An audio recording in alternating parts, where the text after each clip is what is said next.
January 1943, Tunisia. Machine gun fire tore through the scrub. Corporal David Stirling, founder of the Special Air Service, threw himself behind a rocky outcrop as German Fallschirmjäger advanced from three sides.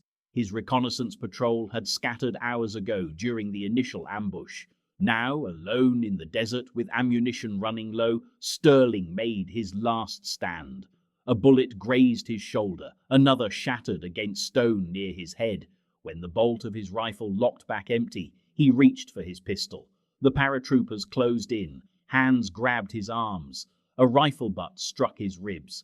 The man who had terrorized Rommel's supply lines for 18 months went down hard in the sand. The Germans knew exactly who they had captured. Stirling's operations had destroyed over 250 Axis aircraft on the ground, countless fuel dumps, and dozens of supply convoys. Officers at the temporary headquarters gathered, studying the legendary SAS commander like a prized specimen. His shoulder wound received professional treatment at a German field hospital. Clean bandages, sulfur powder, water.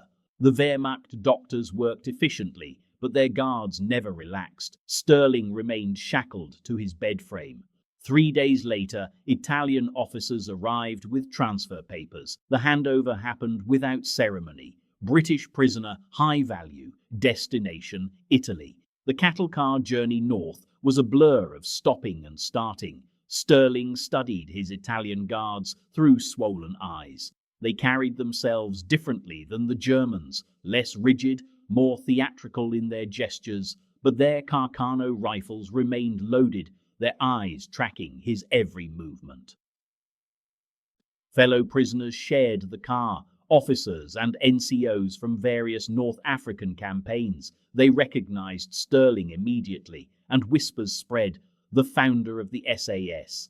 Captured, some looked away in disappointment, as if his capture diminished their own chances. Others edged closer, hungry for leadership, for hope. Stirling said nothing. He watched, calculated, and memorized guard patterns. 9 days after leaving Tunisia, the transport arrived at Chieti, a medieval town in central Italy's Abruzzo region. It was March 1943, and morning frost still clung to the ground. PG-21 sat on a hillside overlooking the town, a cluster of single-story brick barracks surrounded by double-wire fences with guard towers marking each corner. The camp had housed British officers since 1942. As Stirling's group marched through the gates, prisoners already inside pressed against the wire, studying the new arrivals. The camp held roughly 200 men, Commonwealth officers captured at Tobruk from the disaster in Greece, and a few from Stirling's own North African theatre. Processing immediately revealed the camp's nature. The Italian commandant, Colonel Calcaterra, conducted inspections with bureaucratic precision rather than cruelty. Guards checked documents, counted possessions, and assigned barracks. No beatings, no systematic humiliation. Stirling immediately recognized this as unusual. PG-21 operated as a comfortable camp, a designation the Italians used for officer facilities where Geneva Convention protocols received loose adherence. Prisoners received adequate rations, mail arrived irregularly but consistently, and Red Cross parcels supplemented the pasta and thin soup, but comfort remained relative.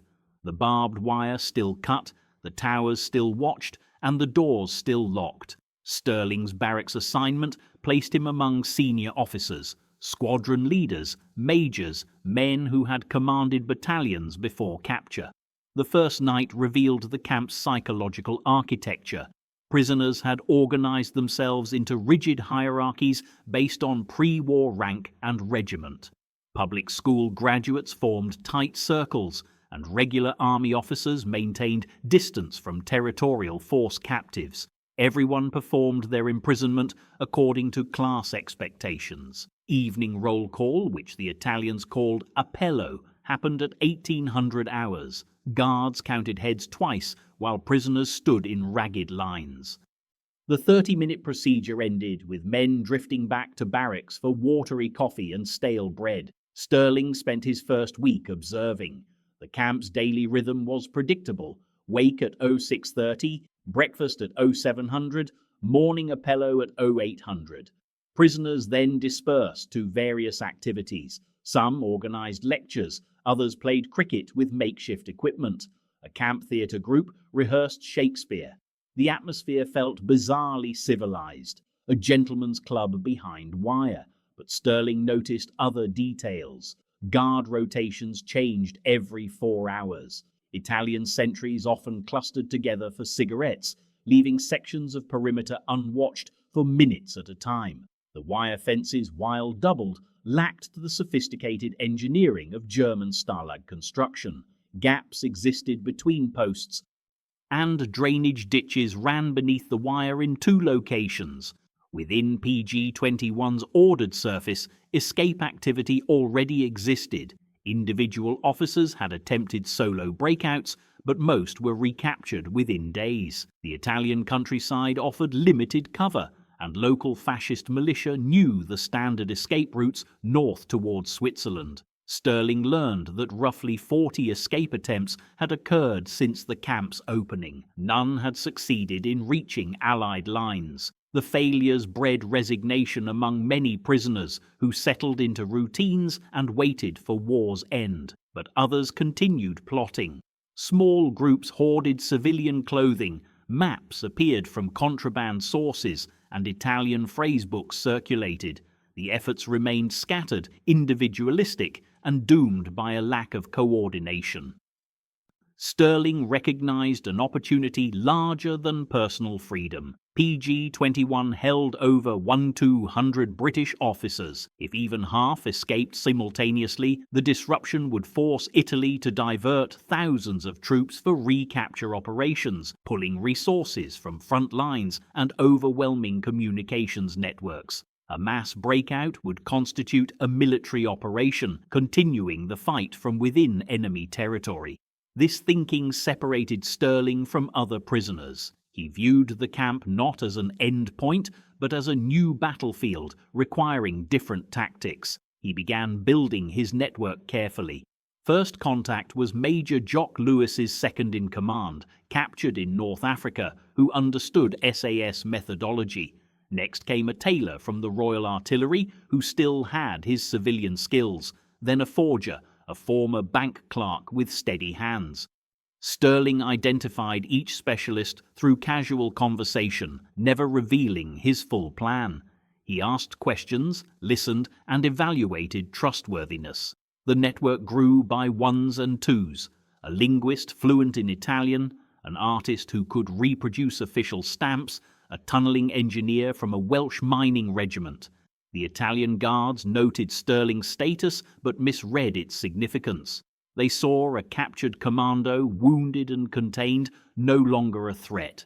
Commandant Calcaterra's reports described Stirling as adapting well to camp routine. The assessment proved catastrophically wrong. Stirling adapted by studying every weakness in PG-21 security. He noted which guards accepted bribes, which overlooked contraband during inspections, and which could be distracted by staged emergencies. The Italians relaxed administration. Their belief that humane treatment would pacify prisoners created exactly the environment Stirling needed. By April 1943, Stirling had identified a critical vulnerability. The camp's drainage system, designed for spring rains, consisted of concrete culverts running beneath the perimeter wire. During heavy storms, water rushed through these passages as guards retreated to shelter. The culverts measured barely 18 inches in diameter, tight but navigable for determined men. More importantly, they emptied into a ravine beyond the outer fence, a dead zone in the tower searchlight coverage. Stirling's engineer confirmed the culverts could accommodate human passage. The revelation changed everything. A tunnel would take months and risked discovery. Wire cutting would trigger alarms. But the drainage system offered a ready-made escape route, hidden in plain sight, requiring only timing and coordination. Stirling called his first coordinating meeting in late April, gathering 12 trusted officers in the camp library during a loud theatre rehearsal. He outlined the concept, not individual escapes, but a mass breakout of over 100 men, simultaneous departures through multiple culverts during the next major storm. The listeners stared, the scope seeming impossible, but Stirling laid out the logistics with military precision. They would accelerate civilian clothing production, mass-produce maps via a concealed printing operation, and acquire Italian currency through bribery. Each escaper would receive identity papers, travel documents, and specific instructions for reaching Switzerland or Allied lines. The planning committee formed that night. Each officer took responsibility for specific elements. The tailor would organize a workshop producing civilian suits from dyed blankets and repurposed uniforms. The forger would create identity cards and travel permits. The linguist would prepare phrase cards and vet each escaper for basic Italian comprehension. Stirling maintained overall coordination, tracking progress, and resolving conflicts.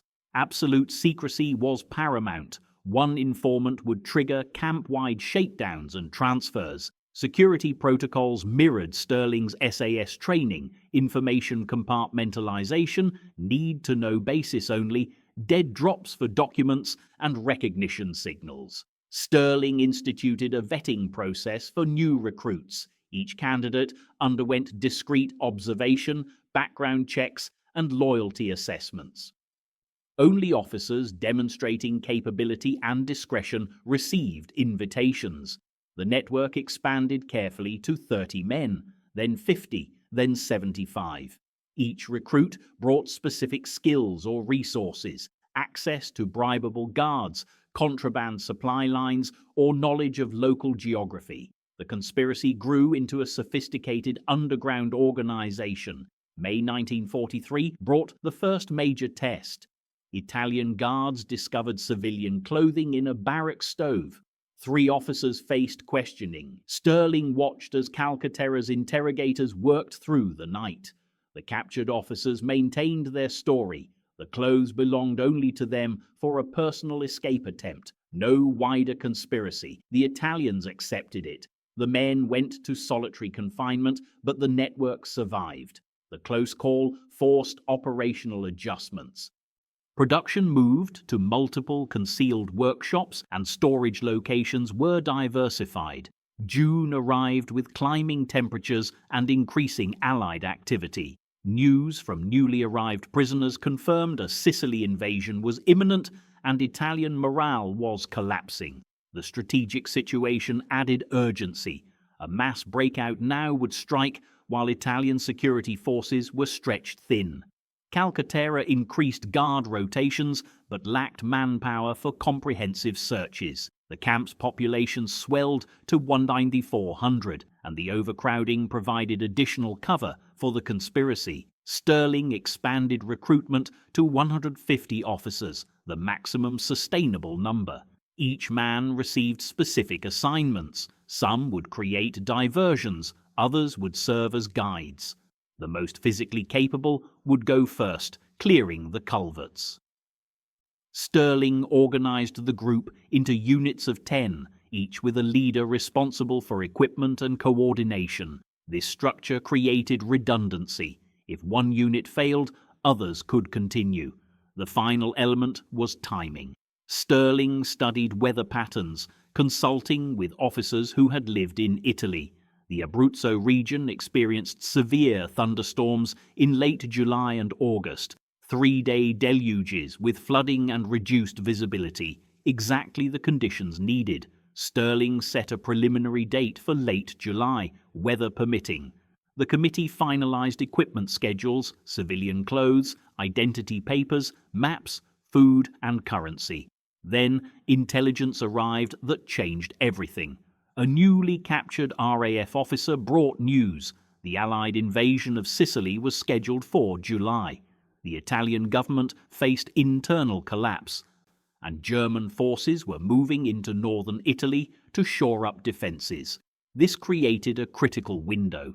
The guards at PG-21 would face divided loyalties and potential orders to transfer prisoners to German control. Stirling called an emergency meeting. The breakout was advanced. They would go during the next significant storm, regardless of the date. The strategic moment had arrived. July 1943. Storm clouds gathered over Chieti. Stirling stood at his barracks window, watching rain fall. Behind him, 150 officers waited for darkness. Each man wore civilian clothes beneath his uniform, his pockets holding forged documents, currency, and emergency rations. The drainage culverts waited beneath the wire. The Italian guards hunched in their towers, seeking shelter from the downpour. 18 months of SAS operations had ended in capture. But David Stirling's war was far from over. Tonight, he would turn PG-21 into chaos. The rain intensified. Stirling checked his watch. 3 hours until the operation began. The wire cutters worked through the final strand at 2147 hours. Lieutenant Peter Verney, wearing a converted grey blanket fashioned into a workman's jacket, squeezed through the fence gap first.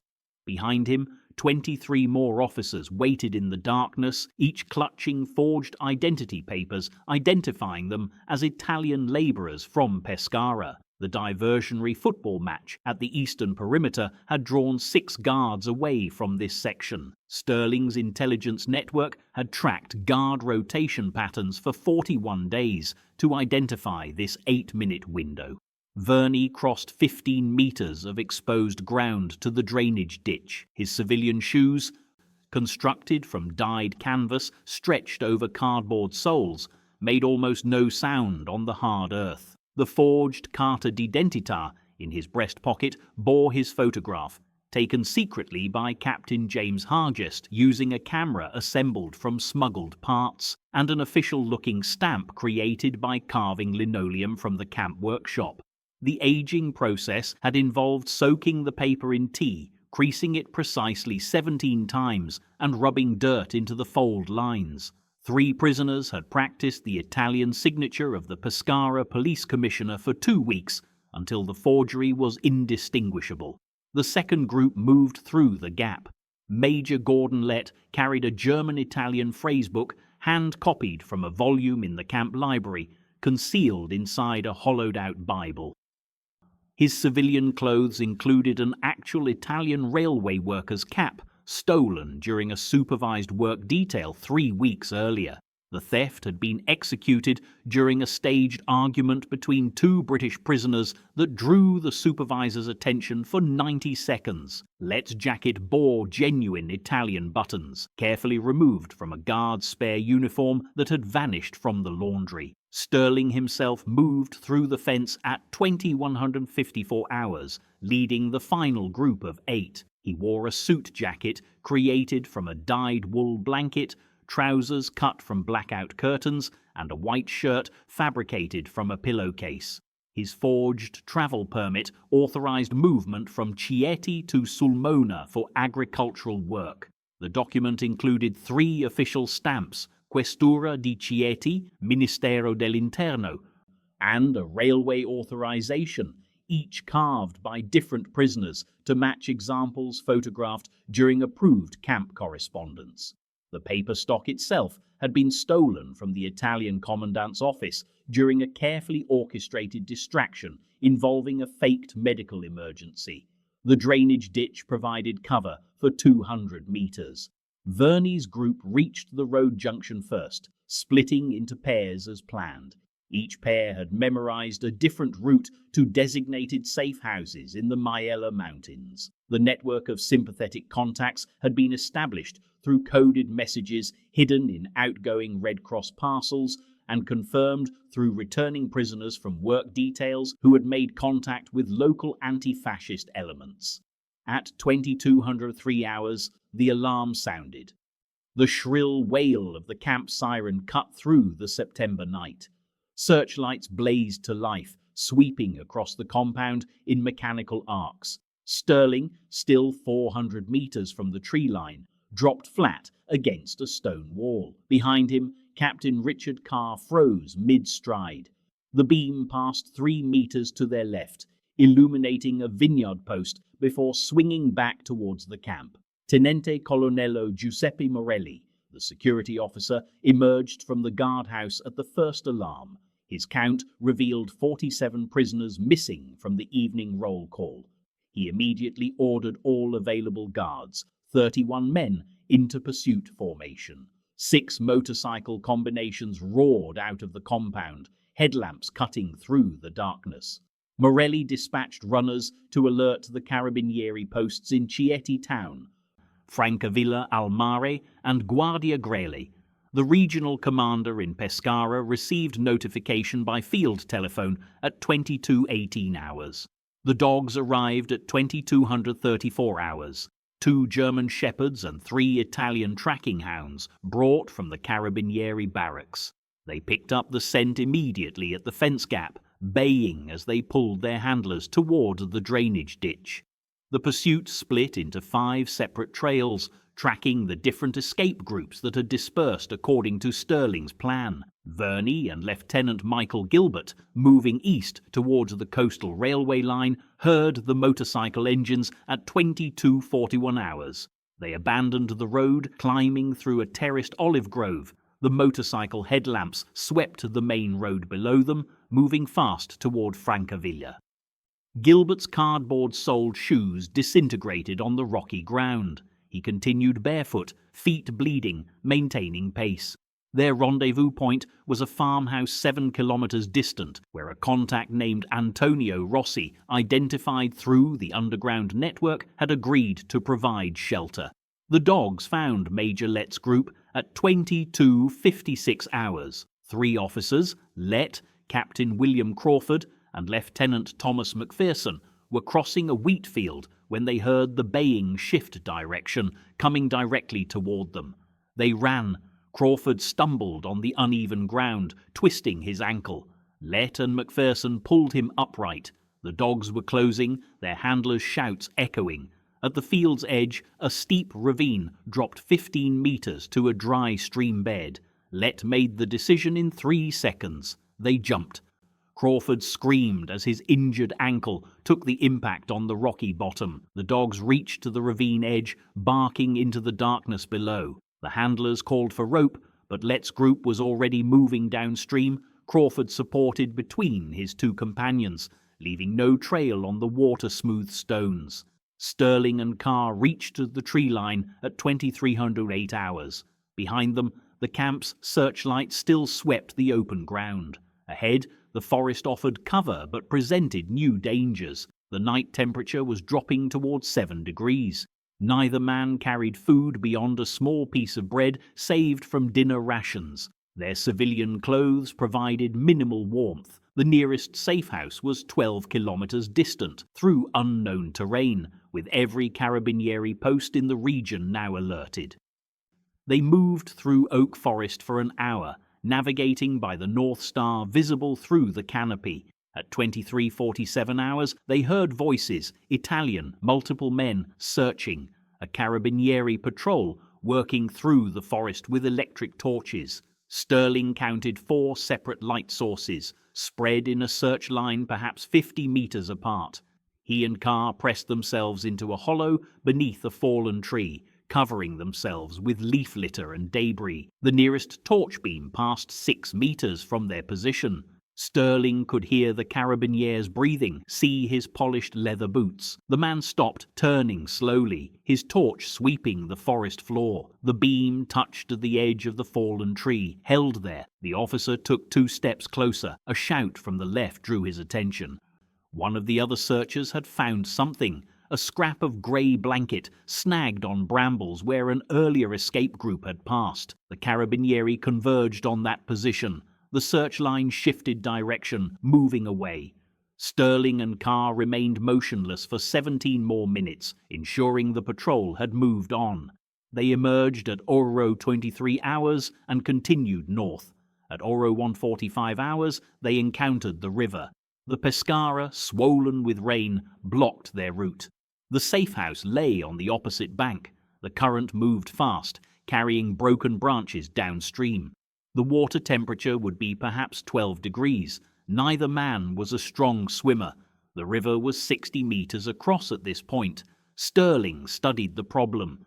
The bridge in Chieti town would be guarded. The next bridge was 14 kilometers upstream, adding hours to their journey through territory saturated with search patrols. Dawn would break at 0617 hours. In daylight, their civilian disguises would face close scrutiny. Every minute counted. Carr found a fallen log, waterlogged but still buoyant enough to provide minimal flotation. They stripped off their jackets and shoes, tying them in a bundle secured to the log with Carr's belt. At 0203 hours, they entered the water. The cold hit like a physical blow. Stirling gasped, his chest constricting. The current seized them immediately, pulling them downstream. The log, their only flotation, began to break apart in the turbulent water. A rotten section crumbled, reducing their support by half. Stirling kicked hard, angling across the current, but the far bank seemed no closer. His legs cramped. Carr, struggling beside him, was losing his grip on the log.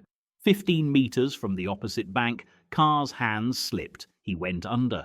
Stirling released the log, diving beneath the surface. His hand found fabric, Carr's converted blanket jacket. He pulled, surfacing, gasping. Carr was unconscious, a dead weight. The current accelerated, pulling them toward rapids visible as white foam ahead.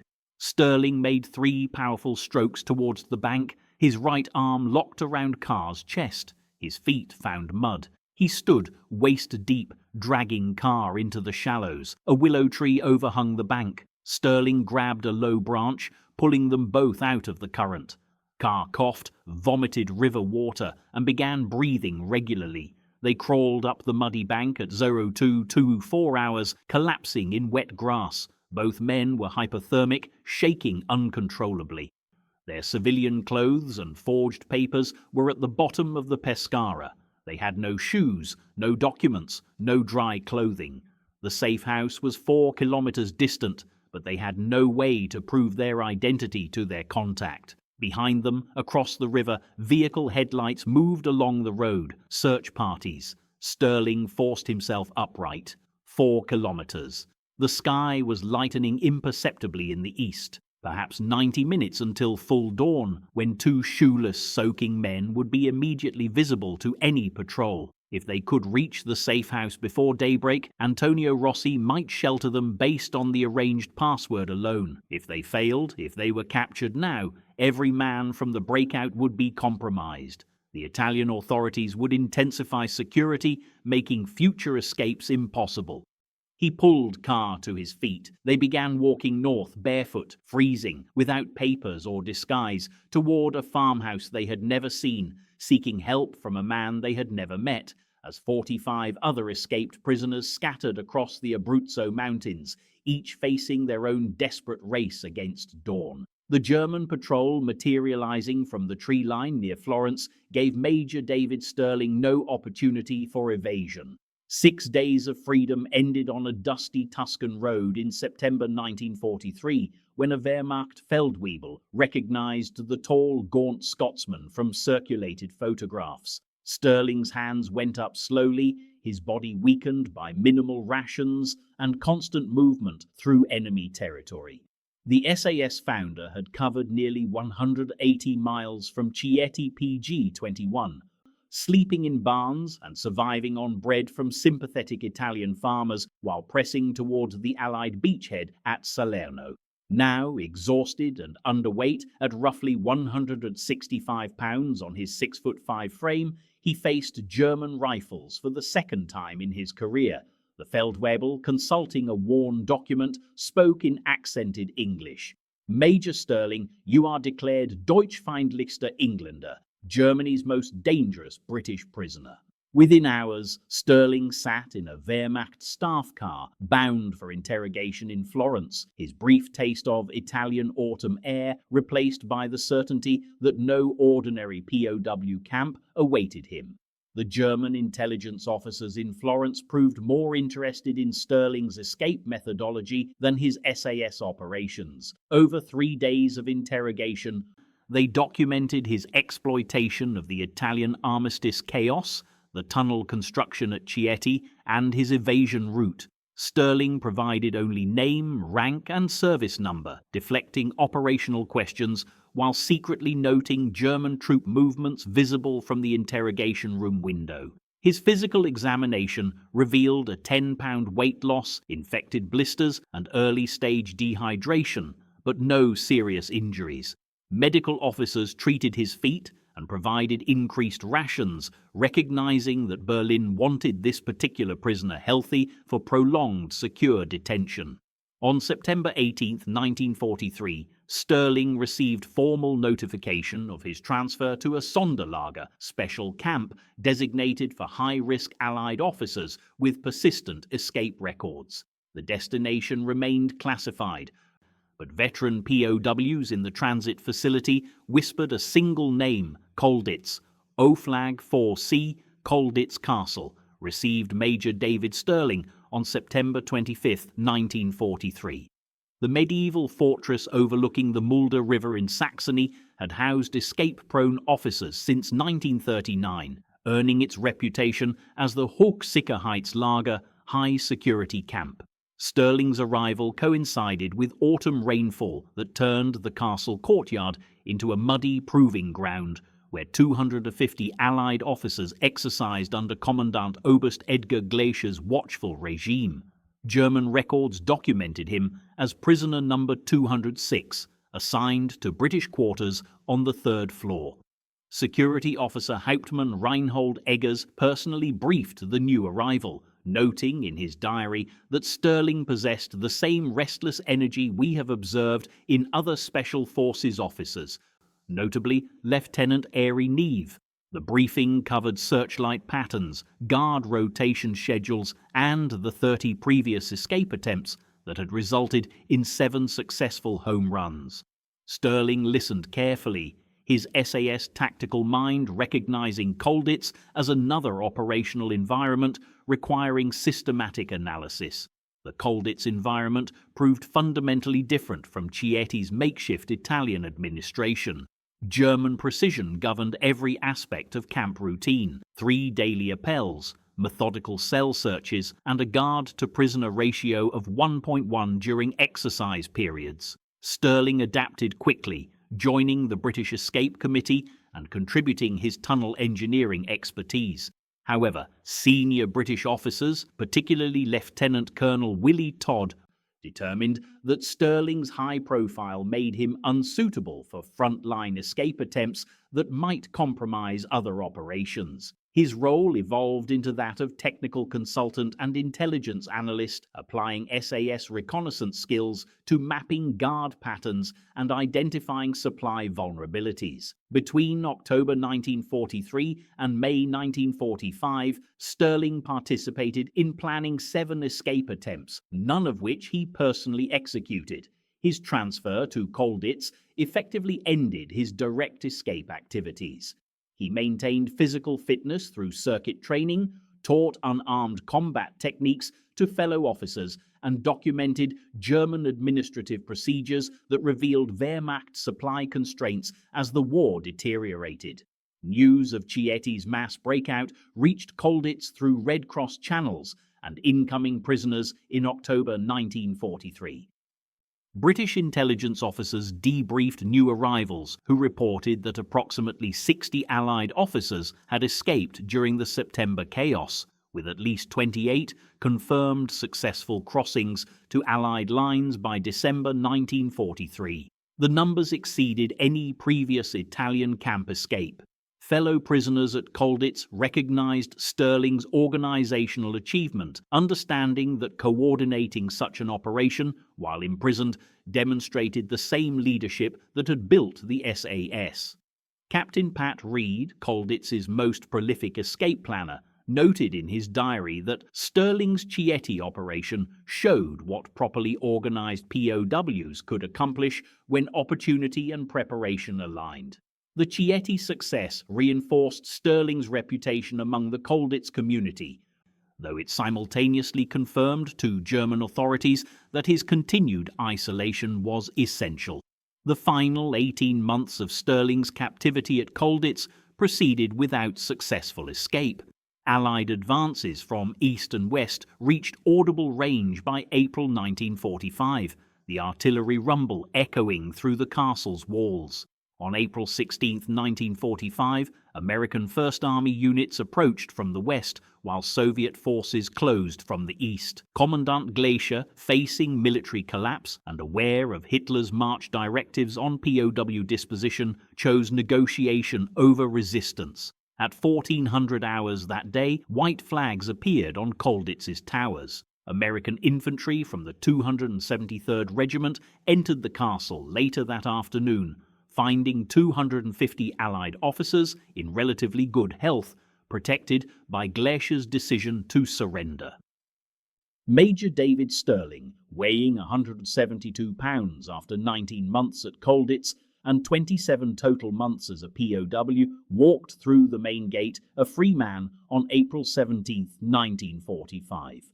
Declining immediate medical evacuation, he instead assisted American intelligence officers with documenting camp conditions and personnel files, his operational mindset immediately refocusing on useful intelligence collection.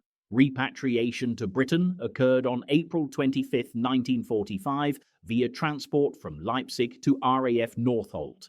Stirling underwent a medical examination in London, where doctors noted good health despite weight loss, minor nutritional deficiencies, and remarkable psychological resilience. His debriefing at MI9 headquarters consumed 3 days, with Stirling providing detailed accounts of Chieti, Colditz security procedures, and observations on German military deterioration. His intelligence on Wehrmacht administrative breakdown proved valuable for ongoing operations. By May 8, 1945, VE Day, Stirling had completed all debriefing protocols and received authorization for extended leave. He spent 2 weeks at the family estate in Scotland, reconnecting with relatives who had followed his POW status through Red Cross reports and occasional BBC broadcasts. Official recognition for Stirling's wartime service arrived during 1945-1946. His DSO, awarded in 1942, was supplemented by a mention in dispatches for leadership and organisation during captivity. The citation, published in the London Gazette on June 15, 1946, acknowledged his role in coordinating prisoner activities that resulted in successful evasion by Allied personnel. Security classification prevented public disclosure of the Chieti breakout's full scope until 1952. Stirling was promoted to lieutenant colonel in the post-war army, but declined a permanent commission, pursuing private sector opportunities while maintaining reserve status. His DSO and bar reflected operations before capture. No separate medal recognized the Chieti escape, as British policy generally avoided decorating officers for such activities despite recognizing escape as a duty.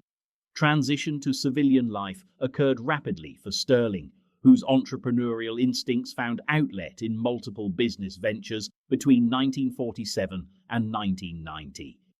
He founded the Capricorn Africa Society in 1949 to promote multiracial partnership in African development, and later established various other companies. His business career achieved mixed results, marked by ambitious vision and occasionally flawed execution, mirroring the audacious risk-taking that characterized his SAS operations. Throughout these decades, Stirling maintained contact with SAS veterans and Chieti escapees, attending reunions and providing financial assistance to former comrades. He married in 1947, though the marriage later dissolved. Stirling rarely discussed his POW experiences publicly, viewing his captivity as an unfortunate operational interruption rather than a defining experience. Interviewed in 1977, he characterized the Chieti escape as simply doing what needed doing with available resources, no different from desert raids, except the objective was getting out rather than blowing things up. The Chieti breakout remained largely unknown outside military circles until the 1980s, when historians researching Italian POW camps discovered its scale and significance. Virginia Cowles's 1958 book, The Phantom Major, dedicated only 6 pages to his captivity, focusing on SAS operations. It was Gavin Mortimer's 2006 biography, Stirling's Men, that provided more detailed coverage, using declassified MI9 files to reveal the organized nature of the escape and Stirling's central planning role. The delayed recognition resulted from security classifications, the chaos of the armistice period, and Stirling's own preference for highlighting SAS operations. With many Italian records destroyed, comprehensive reconstruction awaited the release of British intelligence files. By the 1990s, military historians recognized Chieti as one of the war's largest successful organized escapes from Axis detention, comparable in numbers, if not publicity, to the Great Escape. Modern assessment of Stirling's POW experience emphasizes his application of Special Forces methodology to the captivity environment. SAS training publications since 1980 have included case studies of his organized approach to escape planning, systematic intelligence collection, resource exploitation, and operational security. The British Army's Conduct After Capture course cites Stirling's Chieti operation as a demonstration of how senior officers can organize resistance while maintaining discipline. His transition from active escapee at Chieti to technical advisor at Colditz illustrated adaptive leadership, recognizing when coordinating others was more effective than personal action. Military psychologists noted his immediate refocus on intelligence collection upon liberation, interpreting this as healthy psychological compartmentalization, his operational orientation providing continuity across captivity and freedom. Stirling died on November 4, 1990, at 75, having received a knighthood that year for services to military history. His funeral at the Guards Chapel, Wellington Barracks, drew SAS veterans, former POWs, and military officials who recognized his dual legacy of Special Forces innovation and captivity leadership.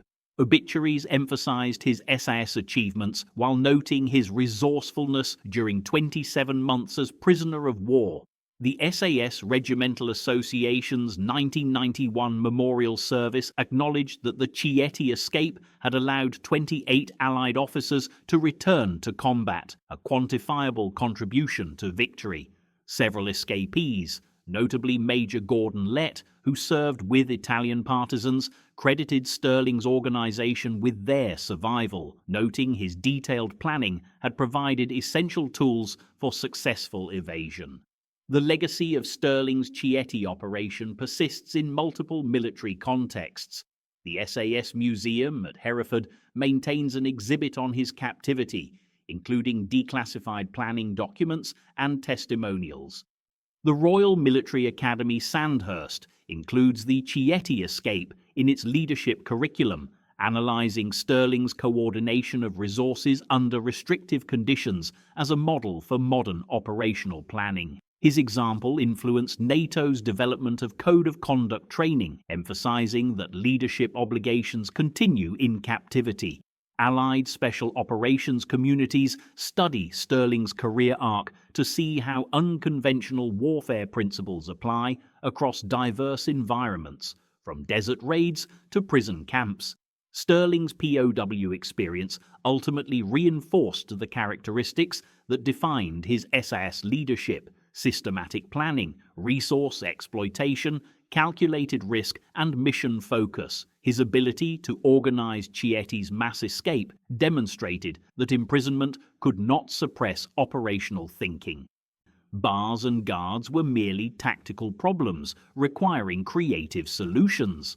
The historical significance extends beyond individual achievement, illustrating how professional soldiers maintained military effectiveness within captivity through organization and coordinated action. Modern doctrine recognizes that detention facilities represent a continuation of conflict, a principle Stirling understood instinctively when he began planning Chieti's tunnel. His transformation of imprisonment from passive detention to active operation validated the concept that warriors remain warriors regardless of circumstance. The Chieti breakout stands as testament to this principle. 28 successful escapees representing a quantifiable military effect achieved from within enemy custody. A victory snatched from capture through leadership and an indomitable will to continue the fight.